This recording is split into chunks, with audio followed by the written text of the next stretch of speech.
இயேசு கிறிஸ்துவின் நாமத்தினால் உங்களுக்கு என் அன்பின் நல்வாழ்த்துக்கள். இந்த நாளில் இந்த வேளையில் கூட எரேமியா 23ஆம் அதிகாரம் 23வது வசனம், நான் சமீபத்திற்கு மாத்திரமா தேவன், தூரத்திற்கும் தேவன் அல்லவோ என்று கர்த்தர் சொல்கிறார்.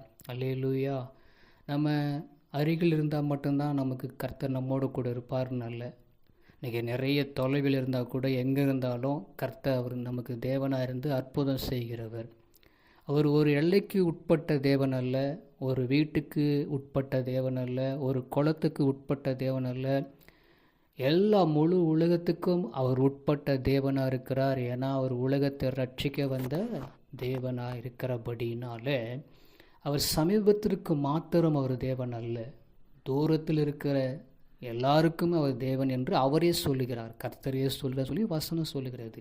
இந்த எரேமியா 23 வாசிக்கப்படும் பொழுது உண்மையாகவே அவர் அனைத்திற்கும் தேவனாக இருக்கிறார், எல்லாத்துக்கும் தேவனாக இருக்கிறார். அவர் எல்லாத்துக்கும் தேவனாக இருக்கிறார். வானத்தையும் பூமியும் சிருஷ்டித்த தேவன் அவர்தான். அதே போல் ஜீவன்கள், ஊரும் ஜீவன்கள், பறக்கும் பறவைகள், மனுஷனை படைத்தது எல்லாமே அவர் தேவனாக இருக்கிறார். அவர் சமீபத்திற்கு கிட்ட இருக்கிறவங்களுக்கு மட்டும்தான் அவர் தேவன் அல்ல. நீங்கள் எங்கே இருந்தாலும், எந்த நாட்டில் இருந்தாலும், இந்த உலகத்தில் எந்த மூலையில் இருந்தாலும் அவர் எல்லாத்துக்கும் தேவனாக இருக்கிறார். நான் தூரமாக இருக்கிறேனே, எனக்கு அவர் என்னை நோக்கி பார்ப்பாரா? எல்லாருக்கும் அவர் தேவனாக இருக்கிறார். அதனால் அவர் நல்ல ஒரு தேவனாக இருக்கிறார். நமக்கு நன்மை செய்கிறவராக இருக்கிறார்.